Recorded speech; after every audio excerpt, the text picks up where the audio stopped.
Hey, what's up my friends? My name is Bill. Welcome to Cars That Last. On today's video, I've got 8 great cars from the 1980s that are known to last 300,000 miles. If you're new to my channel, I enjoy focusing on cars that are known to be reliable and that can last a very long time. The generation of the 80s was the starting point of cars lasting 300,000 miles. You might find a couple other older models of cars that have known to last that long. But it really started in the 1980s with these 8 cars. And before we get started, I always like to say thank you to my subscribers. My YouTube channel has grown significantly. I'm over 10,000 subscribers just in the last 2 months. Thank you so much. Consider hitting that subscribe button below if you're interested in cars that are known to be reliable, affordable, and can last a long time. Today's viewer ride comes from Marcus. He's from Minnesota. He's got a 2003 Volkswagen Jetta wagon. It's got the turbo diesel with a 5-speed manual, has over 300,000 miles. Look for these TDIs, turbo diesels, to be coming on future videos of mine. Marcus, good job on taking care of this car. We look forward to seeing you at 400,000 miles. Now, I know I may not look it, but I'm actually a kid of the 80s. These were the cars that inspired me. Now, I love dream cars. I love Ferraris, Lamborghinis, etc. Currently, those cars aren't in my garage, but I really enjoy these older cars that have been reliable. They're fun to see. There are not many of them on the road anymore. When I was a kid, it was very uncommon for a car to hit 100,000 miles. I remember my dad, he was in sales, and he had to get a new Oldsmobile every 2 to 3 years because at 50,000 miles, the car was pretty worn out. It would rust, and it just wasn't that reliable after a certain period. The 1980s really changed for a lot of car companies. You started to see American car companies hit the 200,000 mile mark. I remember my friend's 1985 Buick LeSabre that hit 200,000 miles.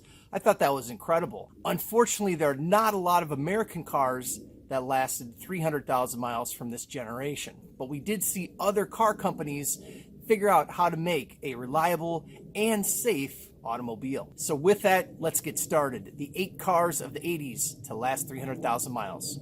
Car number 1 is the Mercedes-Benz 240D. Now, the 240D was a 70s to 80s car. It had a 2.4 liter 4-cylinder diesel motor. It went 0 to 60 in never seconds. Okay, honestly, it was probably about 19 seconds. It has to be one of the slowest cars ever made.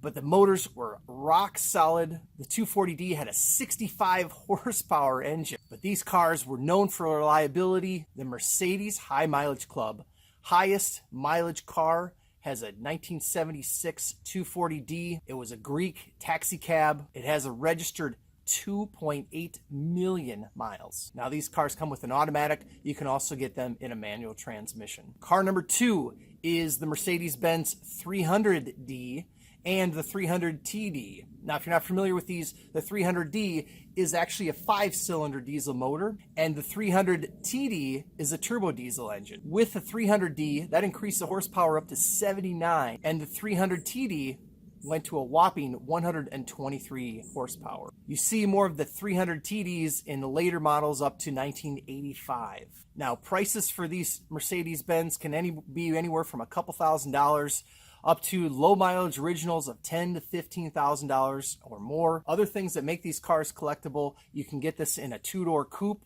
and you can also get the wagon. Every once in a while, you'll see a Mercedes wagon in a Hollywood movie. So there's a lot of information on the web if you're thinking about either the 240D or the 300D or TD. There's a few people still driving these cars as daily drivers. However, at this point, more of them are just becoming collector cars. Now, I'm going to put a link down below for the crash test. You can take a look at that. These are one of the safest cars of the 80s. They were built like tanks. Now, the honorable mention in this category is the Mercedes 300 SD that was produced on the bigger 126 platform. Those cars range from 1979 to 1985. They came with a 3-liter 5-cylinder turbo diesel. It went 0 to 60 in about 15 seconds. There's an old saying that goes, nothing is more expensive than a cheap Mercedes. These old Mercedes work off a vacuum system, the power windows, power locks. A lot of times the vacuum systems go out. That's one of the most common problems. Car number 3 is the Saab 900. It was produced from 1978 to 1993. There is an online registry of Saabs for high mileage, and there are many of these Saab 900s that have over 300,000 miles. One Saab from Wisconsin was owned by a guy named Peter Gilbert. He put over 1 million miles on a 1989 Saab 900 Turbo. He said he went through 1 transmission, 88 tires, and 3 head gaskets. But the engine and the turbocharger were all original. The Saab 900s weren't really fast cars either. They came with a 4-cylinder, 116 horsepower, 0 to 60 in over 11 seconds. Now, one of the things that inspired me about making this video, I was on a trip recently to Maine, and I came across this beautiful early 90s Saab 900. I couldn't believe it. It had just over 100,000 miles. The note from the owner said he had done majority of the repair work. It had very little to no rust. It was in great condition, and it was only $2,500. I thought it was a great deal. Car number 4 is the Saab 9000. Consider the 9000 to be a little bit more modern looking than the Saab 900. These started in 1984 and came with a 2.3 liter 4-cylinder. 0 to 60 times for these cars were about 11 seconds. The Saab 9000 Turbo was under 9 seconds to 0 to 60. Now, you'll also see Saab 9000s. They're a little bit more rare than the 900s as far as getting on the high mileage club, but you will see a number of these as well. Now, what happened to Saab? Saab was a Swedish company. In 1989, General Motors bought a 50% stake of the company. In the year 2000, it became wholly owned by General Motors. And in 2010, General Motors had to let it go due to the economic recession. Saab was then bought out by another company, and it eventually went bankrupt. But the Saab 900s and the Saab 9000s are becoming more and more collectible. You can still find good examples for these anywhere from $2,000 to say $8,000 all the way through the 90s models. Car number 5 is the Volvo 200 series. This includes the most common version, the Volvo 240. Now, in some of my other videos, I'll get comments every once in a while about my high mileage vehicles. What happened to Volvo? Volvo's one of the first and forerunners of making incredibly reliable and safe vehicles. Volvos are commonly known as bricks. Basically, it looks like the shape of a brick rolling on 4 wheels. Now, the 240 featured a 2.3 liter 4-cylinder engine. These cars were known for rock solid reliability. Also in the description below is a link to the crash test results of a 240. It's very impressive. In fact, Volvo has always been one of the forerunners of making safe cars. I'll also put the link below to the Volvo High Mileage Club. You'll see how many of these 240s have 2, 3, 4, 500,000 miles. These cars have become a cult classic. There's also different variations of the 240. There's a 242, a 244, even a 245. These are rear-wheel drive cars. They have become a cult classic.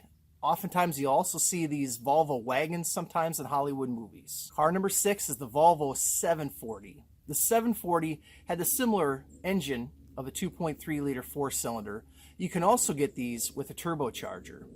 Now, the 740 looks a little bit different. It's a little bit more of a modernized, forward-looking version of the Volvo during the 80s. The 740 came in a 4-door, also came in a wagon. There was a 760 version that had a little bit more bells and whistles. It was more of the luxury attempt at the Volvo 740. And then there was a Volvo 780, which was a coupe. Crash tests for the Volvo 740 are also very impressive. Neither the 240 or the 740 were barn blowers as far as 0 to 60 times. Again, both have been very reliable.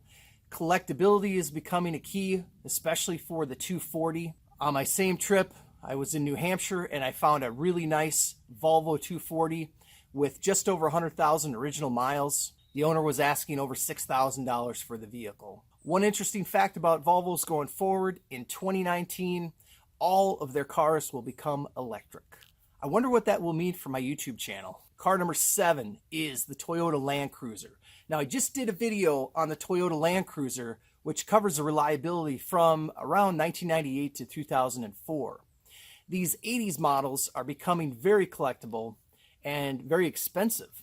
80s Land Cruisers can run anywhere from $10,000 to $40,000 fully restored. The 80s Land Cruisers were extremely durable. They're sold worldwide. extremely rugged. They come with a 4-liter inline 6-cylinder engine. The downside to a Land Cruiser is gas mileage. They get, even with a 6-cylinder motor, they get 11 to 13 miles per gallon. The Land Cruiser comes in an automatic. You can also get it with a manual transmission. The more affordable Land Cruisers can be found in the late 90s to early 2000s. I'll put a link to the video I just did on those Land Cruisers. Now, car number 8 might be a little bit controversial for some of you guys that are purists on my numbers. I called number 8 trucks. What I mean by that is there were a number of small pickup trucks available that were known to be extremely reliable and durable. Starting with the first one, the Mazda B2000 from 1986 and 1987. This came with a 2-liter 4-cylinder engine, about 80 horsepower, and that moved into the B2200 from 1987 to 1993. This increased the horsepower to 85. The next pickup is the Toyota pickup. Some places call this the Hilux. I've just always known it as the Toyota pickup. These Toyota pickups would last forever, had a bulletproof 4-cylinder engine. They had a 4th generation model from 1983 to 1987, and the 5th generation model ran from 1988 to 1997. These Toyotas had extremely durable motors that would last a long time. Now, don't forget the Nissan Hardbody.